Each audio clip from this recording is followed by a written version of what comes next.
साथ ही हमने बेलपत्र की तमाम आख्यान को भी आपके सामने रखा और इसमें हमें जहां तक अनुभव है कि सबसे बड़ी बात आज मैंने जो बताई है वो भक्तों की नाम बताया। हम और आप अपने आप को सभी भक्त कहते हैं कि हम भी भक्त हैं, वो भी भक्त है। कोई ऐसा है भैया कि जो कहे हम भक्त नहीं है? सभी कहते हैं भक्त हैं। लेकिन अभी छठम दिवस की कथा में मैंने आपको श्रवण कराया था कि भक्त भी चार प्रकार के हैं। चार श्रेणी रखी गई है भक्तों की: आरत, अथार्थी, जिज्ञासु और ज्ञानी। ये चार प्रकार के भक्त हैं। दुखिया, आरत, जो दुख में सिर्फ भगवान को याद करते हैं उन्हें आरत भक्त की श्रेणी में रखा गया। जो अपनी कामना की उद्देश्य से भगवान को याद करते हैं उन्हें, उन भक्तों को अथार्थी भक्त कहा जाता है। और जो न नात, न रिश्तेदार, न दिन न रात कुछ न ध्यान दे, सिर्फ भगवान की भक्ति। कहाँ शिव चर्चा हो रहा है, कहाँ भागवत ज्ञान हो रहा है, कहाँ देवी का सुमरण हो रहा है, शादी विवाह हो, लाख कार्य हो, दुकान हो, सब छोड़ के वो दौड़े जाते हैं कि कुछ नई ज्ञान सीखने को मिलेगा, कुछ ज्ञान जानने को मिलेगा। ऐसे भक्तों को जिज्ञासु। और चौथा भक्त ज्ञानी, जिसकी मैंने व्याख्या भी आधे घंटे आप लोगों के सामने की। निरंकार और आकार में जो भेद न समझे, हर एक स्त्री हो, पुरुष हो, जीव हो, जंतु, सब में जो भगवान को देखता है, ऐसा भक्त जो है ज्ञानी भक्त की श्रेणी में रखा जाता है। लाखों की बिगड़ी बनाई, सुमिरन कर लो आओ मिलकर भाई। एक नहीं, यही मां काली धाम अकड़वा पोखरा का मंदिर है, यही व्यास पीठ है, वही व्यास जी है। और इसी तरह से भक्तों का रेला रहा। कभी दिल्ली से, कभी बिलासपुर, इलाहाबाद, मिर्जापुर, वाराणसी, दूर दूर के भक्त आए अपनी अपने मनोरथ की सिद्धि के लिए। शिव महापुराण की कथा सुनी और शिव महापुराण में जो भी उपाय हैं उनको किया और अपने बहुत से कष्टों को दूर किया। लाखों की बिगड़ी बनाई, सुमिरन कर लो आओ हम सब मिलकर भाई। शिव का नाम महासुखदाई और सकल रोग की एक दवाई। सारे रोग की सिर्फ एक दवाई है, सिर्फ शिव नाम सुमिरन। बहुत से दुखों का और बहुत से रोगों का अंत तो केवल शिव का जाप करने से, शिव महापुराण की कथा सुनने से ही समाप्त हो जाता है। एक बात ध्यान दीजिए, विश्वास, मानो तो देव, न मानो तो पत्थर। लेकिन चार चीजों पर जो व्यक्ति विश्वास नहीं करता वो अपने जीवन काल में बहुत पछताता है। सर्वप्रथम वेद और पुराण की बातों पर। दूसरा, अपने माँ बाप के प्रेम पर। जिस घर में चार बच्चे हों तो कहते हैं कि बड़े वाले को ज्यादा मानते हैं, छोटे वाले को। माँ बाप सबको एक बराबर मानते हैं, लेकिन जो माँ बाप के प्रेम पर संदेह करना नहीं करना चाहिए, विश्वास करना चाहिए। तीसरा, नदी के जल पर। और चौथा, भगवान की मूर्ति। ऐसे जब आप विश्वास करेंगे तभी कुछ। एक व्यक्ति, बहुत अच्छी बात याद आ गई, एक व्यक्ति कहे प्रभु गुरुवर, हमने कहा जी, कहे आप बड़ा भगवान भगवान करते हैं, कुछ प्रूफ है? हमने कहा क्या प्रूफ चाहिए भगवान का? भगवान तो है, मैं जानता हूँ। कहे भगवान है क्या? भगवान होता है? मैंने होता है। क्या आपने देखा है? मैंने कहा जी। क्या तब कैसे कह सकते हैं कि भगवान? भाई नजीब सी सवाल क्या गलत था उसका? सवाल क्या गलत था? सवाल गलत नहीं था। अगले ने मुझसे कहा गुरुवर आप कहते हैं भगवान है, हम कहे हाँ है, मानते हैं इस बात को आप? हम कहे जी मानता हूँ। तो उसने अगला ने सवाल किया कि क्या भगवान को आपने देखा है? हमने कहा जी नहीं। क्या तब कैसे मानते हैं? जिस चीज को देखा नहीं, जाना नहीं, आप कैसे मानते हैं कि भगवान? इस पत्थर को मूर्ति या ये तस्वीर देख रहे हैं हम कि आपका उत्तर अगर समय हो आपके पास तो मैं कहें हाँ दीजिए जरूर दीजिए। कहें हमने कहा क्या तुमने जहर देखा है? तो कहा हाँ। हम कि उसका स्वाद चखा है? कहा ना। हम कि क्यों? कहा कि जैसे जहर खाने वाला तो इस दुनिया में रहता ही नहीं, मर जाता है। हम कि ये कैसे पता आपको? ये बात कैसे पता कि जहर खाने वाला व्यक्ति इस दुनिया में नहीं रहेगा, मर जाएगा?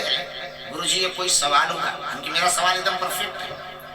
जैसे आपने सवाल किया, जैसा आपने सवाल किया कि क्या आपने भगवान को देखा है, भगवान को मानते? हमने कहा हाँ। भगवान को देखा है ना। जहर जानते हो? हाँ। जहर खाए हो ना?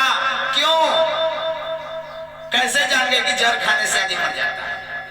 कहे क्योंकि डॉक्टर कहता है, क्योंकि डॉक्टर कहता है कि जहर खाने से इंसान की मृत्यु होती है, और जो जो खाया वो बचा भी नहीं। जो जहर खाया, अब चूहा वाला जहर मत खा लेना, खटमल वाला जहर का मतलब जहर खाओ तो बचोगी भी नहीं, ठीक है? तो कैसे पता चलेगा कि जहर खाने से मर जाएगा? हमने तो जानो तो कहे डॉक्टर ने कहा। हमने कहा क्या कहा डॉक्टर? कहे जहर खाने से मर जाता है। हमको तो डॉक्टर की बात का भरोसा है? कहे हाँ। हमके कैसे भरोसा है? कहे ऐसे भरोसा है कि जिसने भी खाया वो मर गया। हमके जिस प्रकार से तुम पंच तत्वों के बने हुए शरीर को भरोसा कर सकते हो उस डॉक्टर की बात पर कि ये जहर है उसको खाने से मर जाता है, वैसे मैं वेद पुराण की बातों पर भरोसा करता हूँ कि भगवान है।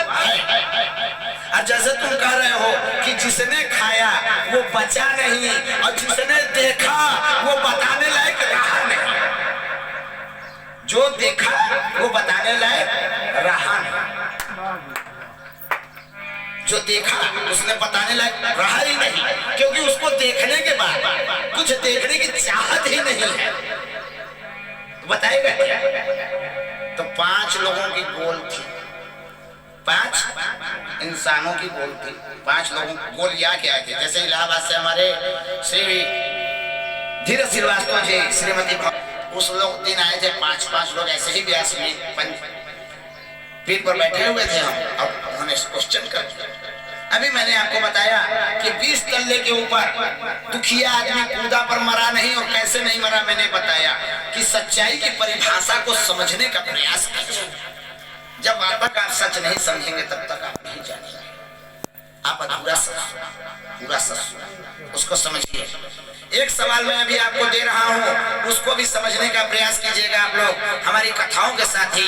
एक हाथ का कपड़ा था, एक हाथ का साड़ी था या कपड़ा था, और उसमें आग लग गई, वो 2 हाथ जल गया।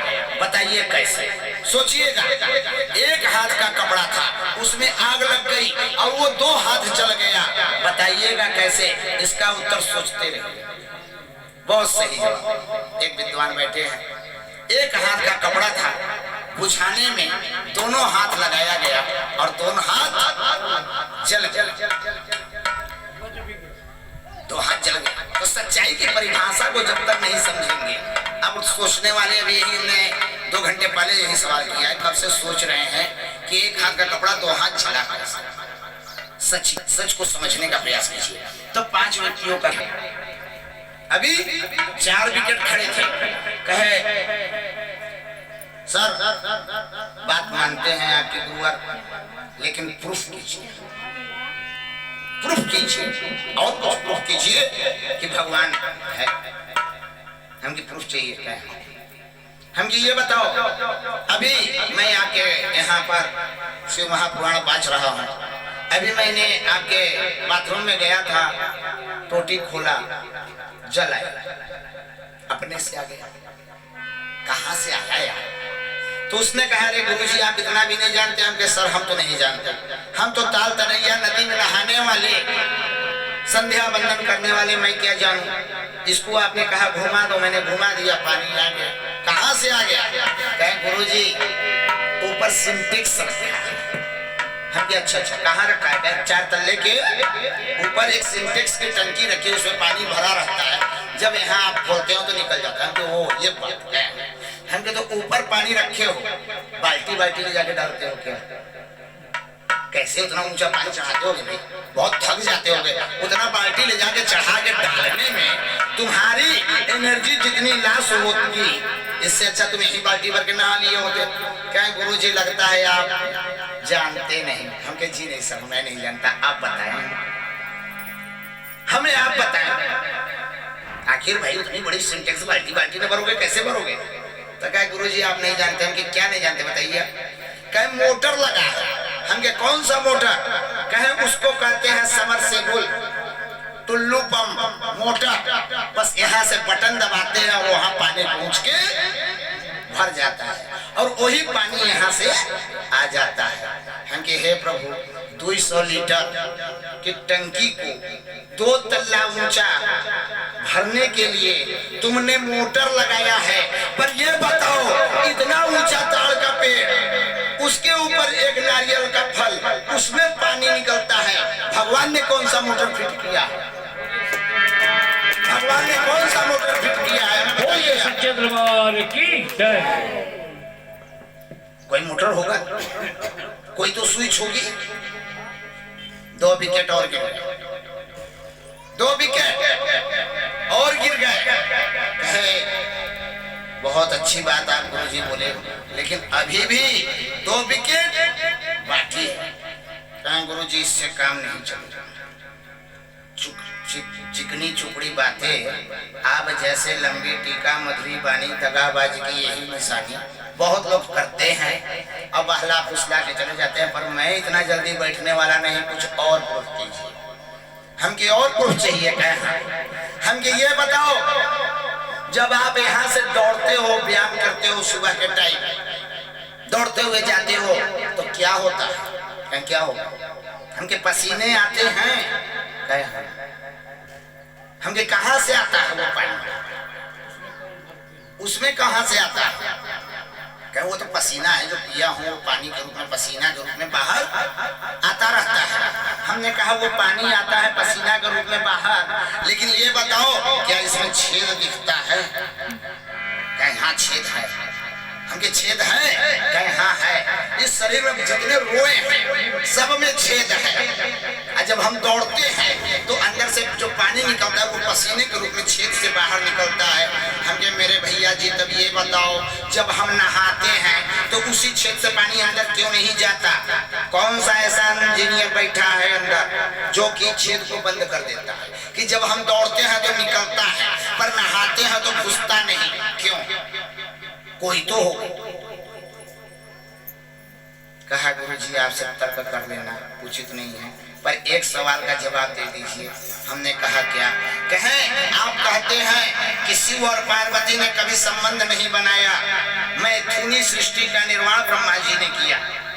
मैथुनी सृष्टि समझदार व्यक्ति समझ सकते हैं इस चीज को उससे पहले, लेकिन इसके अंतर्गत जो है कि गणेश जी की उत्पत्ति नहीं हुई, मैथुनी सृष्टि से उत्पत्ति नहीं हुई। बताइए ये क्या संभव है? हमके आज के डेट में बेबी टेस्ट बेबी संभव है? जैसे आज आप टेस्ट बेबी पहुंच रहे हो, उस टेस्ट जो आज आप कर रहे हो उसको महादेव बहुत पहले कर चुके हैं। जिसे आप आज शुरू कर रहे हो, जिस हवाई जहाज और हेलीकॉप्टर को आप उड़ा करके बना के बहुत खुश हो रहे हो, इसे तो रावण उसी पर बैठ के सीता को ले गया था। ये विमान तो मेरे यहाँ बहुत पहले से है जी। हम अपनी पुरानी संस्कृति को भूलते जा रहे हैं, पश्चिमी सभ्यता अपनाते जा रहे हैं और विदेश के लोग हमारे यहाँ की सभ्यताओं को शुरू कर रहे हैं। तो शिव और राम कृष्ण भेद नहीं है, लेकिन सभी को मानना चाहिए। एक बहुत अच्छी बात आती है, राम जी से पूछा गया, राम माँ सती का भी प्रसंग उठाए थे मोहनलाल जी ने। सती माता राम की परीक्षा लेना चाहती है कि क्या ये मुझे पहचान पाते हैं। शिव और पार्वती माता, उस टाइम शिव पार्वती का विवाह नहीं हुआ था, ध्यान दीजिएगा। जब रामायण की राम कथा को सुनने गए थे शिव भगवान नंदी पे सवार होकर, तो उस वक्त सती का भी, पार्वती का विवाह सती के साथ। और जब कथा सुनते हैं तो राम कथा सुनते हैं, तो मैया सती कहती हैं कि हे प्रभु, आप सर्वप्रथम बड़े हैं और आप राम कथा सुन रहे हैं। और राम शिव को पूछते हैं और शिव राम को कहे हम और वो भिन्न नहीं है। और राम से जब पूछा गया, आप रामचरितमानस के दोहे को उठा के देख लीजिएगा, कहते हैं रामचंद्र जी, तुलसीदास जी लिखते हैं क्या, नहीं को शिव समान प्रिय मोरे, अरे अस पर तात तजहु जन भोरे, अजय पर कृपा करहे त्रिपुरारी, असो ना पाओ भक्ति हमारी, अस्यो द्रोही मम, अरे स्यो द्रोही मम दास कहावा, असो नर सपने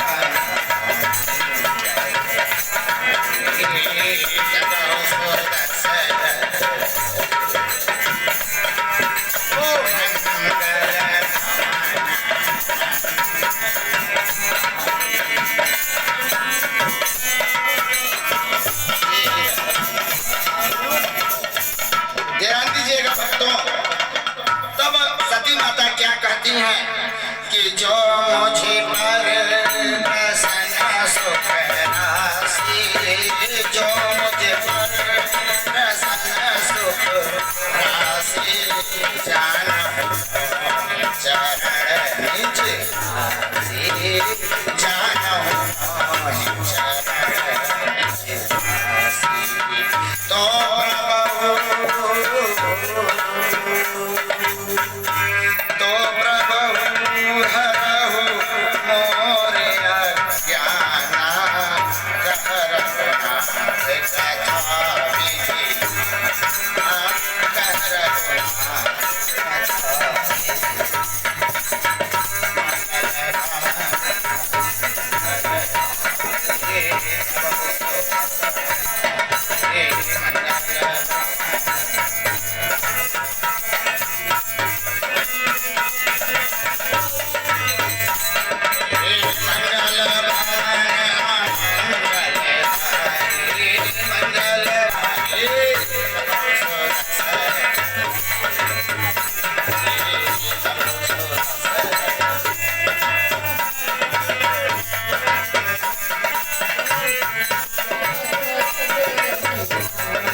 सवाल और करती है, क्या पूछती है, अरे नाथ सकल नाथ एक सयस बड़ मोरे, नाथ एक सयस बड़ मोरे, करतल वेद तत्व सब मोरे, नाथ सयस बड़ मोरे, करतल वेद तत्व सब कहत मोह रात अति राजा,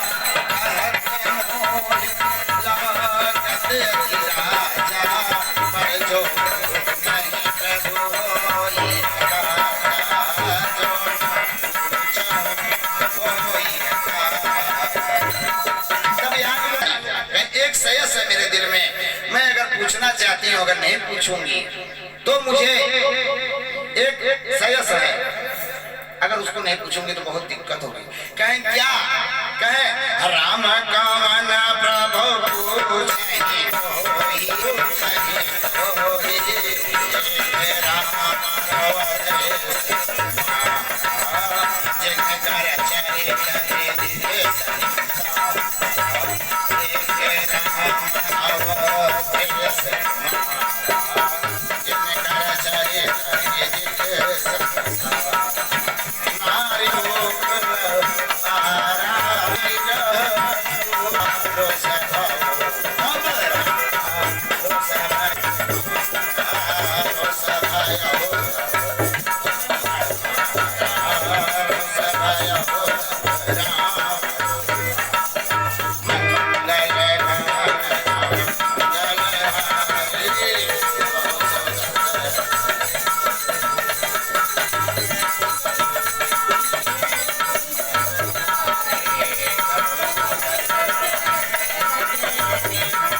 कुंभ ऋषि गए, यहाँ गए, वहां से पूछी।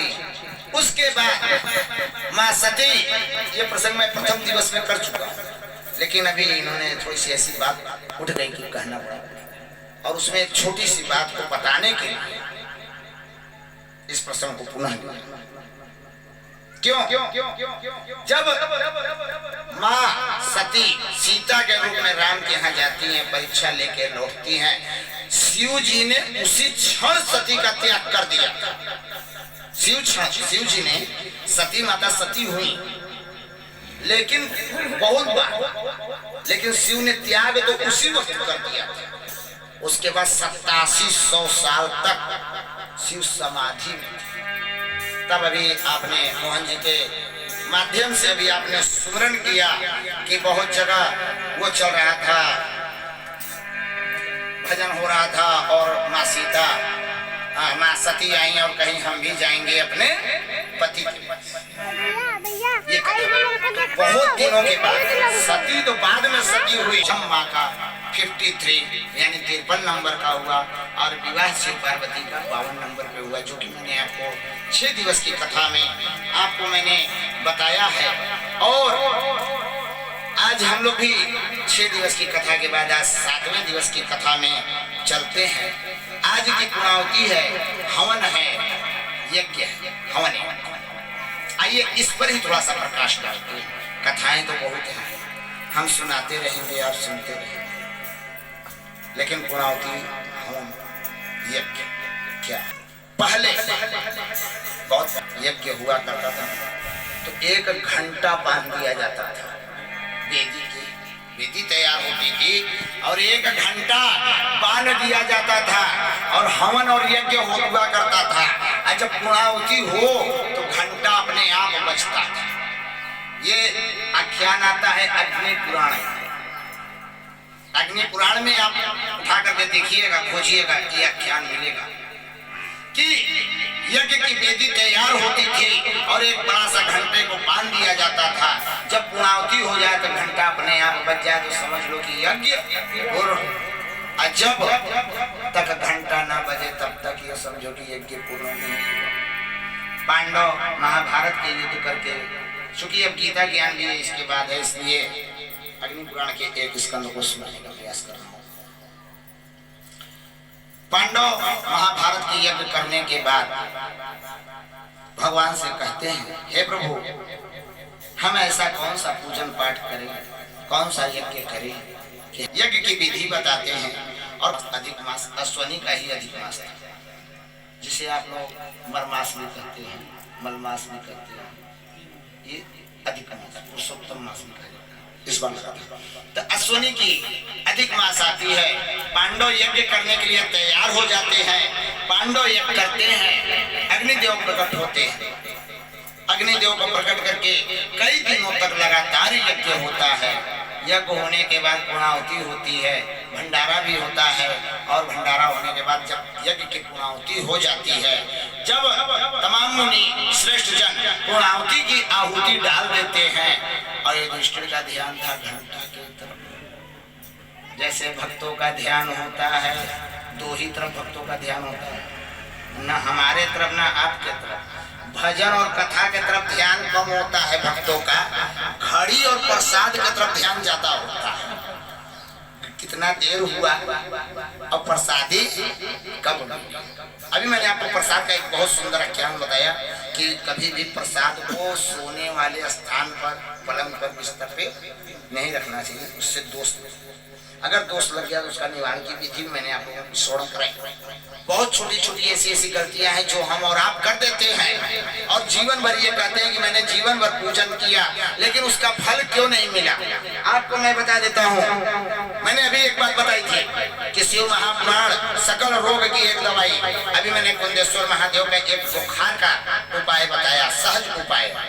एक उपाय मैं आप लोगों को बता देता हूँ, इस कली काल में सभी को इसकी जरूरत है कि नहीं है? माया रूपनाथ गुरु, रूपनाथ गुरु, बाकी सब चेला है। सभी को लक्ष्मी की चाहत है, और कहीं ना कहीं से दुखी सब। अगर कोई व्यक्ति आर्थिक तंगी से जूझ रहा, शिव महापुराण का एक आख्यान, एक उपाय करके आप ध्यान दीजिएगा। कभी आपको अगर समझ में आ जाए तो शिव महापुराण का एक लक्ष्मी आगमन का एक महा उपाय आपको बता रहा है व्यासपीठ के माध्यम से। आपको घड़ी देख के शाम को 7 से 8 के बीच में एक बात ध्यान दीजिएगा, कभी भी किसी भी चीज का वक्त निर्धारित किया जाता है। हमारे यहाँ जो जब ही आया सो सभी कुछ कर ले, ऐसा नहीं है।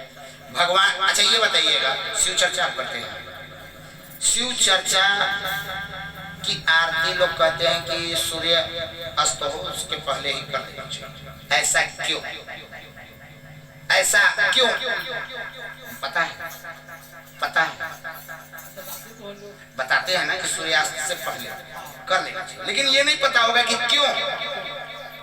शिव चर्चा, भगवान शिव का नाम लेना बहुत अच्छी बात है, मैं इसके खिलाफ नहीं हूँ, लेकिन शिव चर्चा नाम के मैं खिलाफ, क्योंकि शिव चर्चा कहीं 4 वेद 6 7 18 पुराण में कहीं भी नहीं लिखा है शिव चर्चा का है। इसी शिव महापुराण में है शिव अर्चन, शिव अर्चन का विधान है, जिसमें नाना प्रकार के फलों को लगा करके 3 से 4 घंटे भजन का प्रावधान है, अभिषेक है, ये प्रावधान है।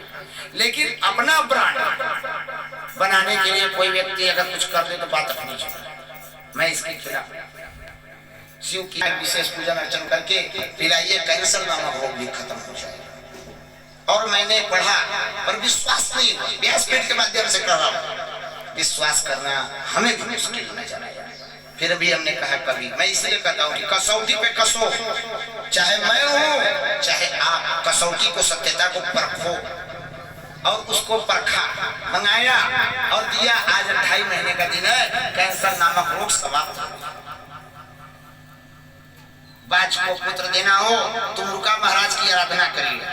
तुमरुका महाराज का नाम यहाँ कोई जानता नहीं, तुमरुका दिक्कत है। 11 सोमवार आपको लगातार, 11 सोमवार आपको लगातार करना है। घड़ी देख के 7 बजे से 8 बजे के बीच करना क्या है, आपको 11 सोमवार तक अच्छा 1 बेलपत्र, 1 सफेद फूल, 1 दिया घी से भरा हुआ, और उस दिए में 2 लौंग का फूल लेकर के जाइए भोलेनाथ को। एक मैं कह रहा हूँ, एक ही, 5 नहीं, 2 नहीं, 1 अक्षत के 4 दाने, 1 सफेद फूल और 1 दिया घी। दिया बड़ा ना हो, छोटा ही हो, लेकिन भरा हो, खाली भरा दिया, उसमें 2 फूल लौंग का डाल करके जलाइए 11 सोमवार 7 बजे से 8 बजे तक। और भगवान भोलेनाथ से प्रार्थना करिए कि हे प्रभु, मैं आर्थिक तंगी से जूझ रहा हूँ, मेरी लक्ष्मी का आगमन का रास्ता खोले। और अंतिम दिन यानी कि 11वें सोमवार को 8 दिया लेकर के जाएं और 8 कोने, 8 तक 1 2 3 4 5 6 7 8 कोने आप दिया एक दिया रख के प्रज्वलित करें और प्रणाम करें और कहें कि लक्ष्मी का द्वार खोलें। आप पाएंगे 60 दिन के अंदर कि लक्ष्मी कहां से आएंगे आपको पता नहीं चलेगा, पर आएंगी जरूर, इसकी विश्वास रखिए। तो उसी प्रकार से हर उपाय का हर समय का निदान होता है। अभी मैंने बोला कि क्यों कहा गया कि आरती 6 बजे से पहले कर लीजिए। भगवान भोलेनाथ घड़ी देखते, हम लोग तो घड़ी बना लिए, उनका प्रदोष काल लगता है, समय तकरीबन यही होता है 3:30 और 4:15 के बीच में। नंदी पे सवार होते हैं माँ गौरा पार्वती के साथ और भ्रमण करने के लिए निकल जाते हैं और सूर्य अस्त से पहले पहले वो वापस अपने निवास स्थान पर आ जाते हैं। इतने देर शिव भ्रमण करते हैं। इसीलिए शिव चर्चा का जो विधान है या शिव अर्चन का जो विधान है वो ये कहा गया कि 3 बजे से 6 बजे के बीच में, 2 बजे से 6 बजे के बीच में उचित है, क्योंकि उस वक्त शिव विचरण में अपने भक्तों को देखने निकलते हैं। ऐसा क्या ये बद्रीधाम आपने सुना होगा। बद्रीधाम में कौन है? बद्रीधाम में कौन है? महादेव। वो था किसका? महादेव का। आज कौन है? नारायण। आज के डेट में नारायण है, लेकिन था किसका? शिव। शिव ने सबको दिया, लिया किसी से कुछ नहीं। तो पांडव का ध्यान युधिष्ठिर का था कि आखिर घंटा बजा क्यों नहीं, घंटा क्यों नहीं बजा। लोग परेशान हो गए। भगवान श्री कृष्ण को बुलाया गया। भगवान श्री कृष्ण सवाल करते हैं, मैंने नाना प्रकार के यज्ञ किए, हे प्रभु ये घंटा क्यों नहीं बजा, यानी कि हमारे यज्ञ में कोई